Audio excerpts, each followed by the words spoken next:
Let's Mike News at 5। ये है let's mic more than radio. मैं अरिंदम और आप सुन रहे हैं न्यूज एट 5। कांग्रेस नेता राहुल गांधी ने लद्दाख के युवाओं से मिलकर उनकी समस्याओं पर गंभीर चिंता जताई है। उन्होंने एक वीडियो साझा करते हुए लिखा कि लद्दाख के युवाओं ने उन्हें बताया कि कैसे उनके खूबसूरत आशियाने को एक पुलिस राज में बदल दिया गया है।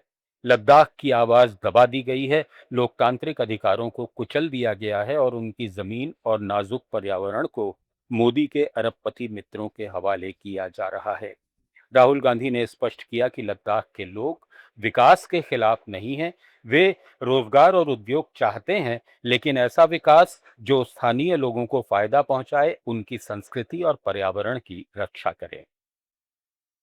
जाए तो फिर वो आपसे आपकी जमीन नहीं छीन पाएगी। मामला जमीन का है।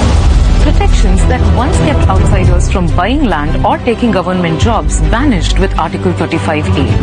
Ladakis began asking, who controls our land, who gets our jobs, and what happens to our fragile environment? Motorcycle में मैंने पूरे लद्दाख का चक्कर काटा है। जो गांधी जी की विचारधारा है, कांग्रेस पार्टी की विचारधारा है, वो लद्दाख के खून में और डीएनए में है।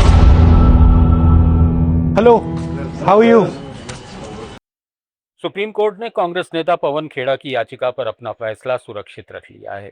इस याचिका में खेड़ा ने गुवाहाटी हाईकोर्ट के उस आदेश को चुनौती दी थी जिसमें असम के मुख्यमंत्री हिमंता बिस्वा शर्मा की पत्नी रेनिकी भुइयां शर्मा के खिलाफ कथित रूप से झूठे आरोप लगाने के मामले में उन्हें अग्रिम जमानत देने से इनकार कर दिया गया था। पवन खेड़ा पर असम पुलिस की क्राइम ब्रांच ने मानहानि, जालसाजी और आपराधिक साजिश का मामला दर्ज किया है। आरोप है कि उन्होंने सार्वजनिक रूप से दावा किया था कि असम सीएम की पत्नी के पास कई विदेशी पासपोर्ट हैं, विदेशों में अघोषित लग्जरी प्रॉपर्टी है और शेल कंपनियों से उनका लिंक है।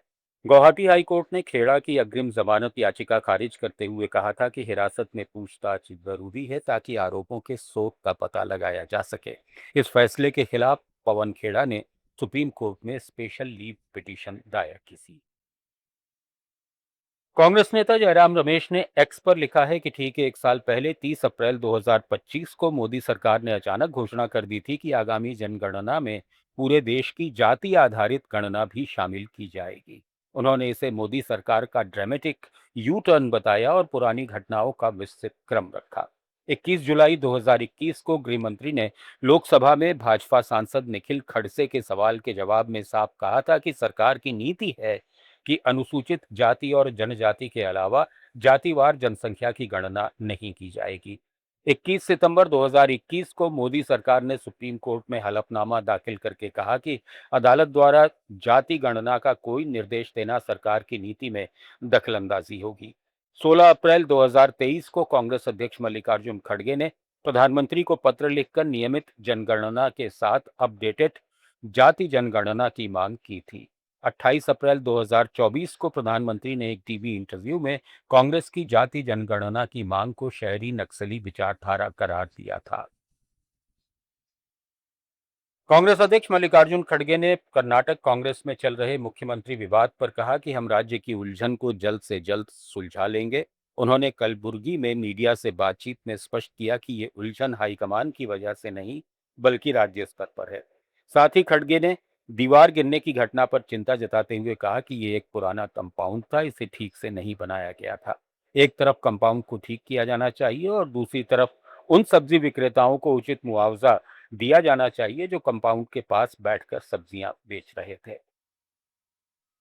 उत्तर प्रदेश के मुख्यमंत्री योगी आदित्यनाथ ने विधानसभा के विशेष सत्र में विपक्ष पर जोरदार हमला बोला।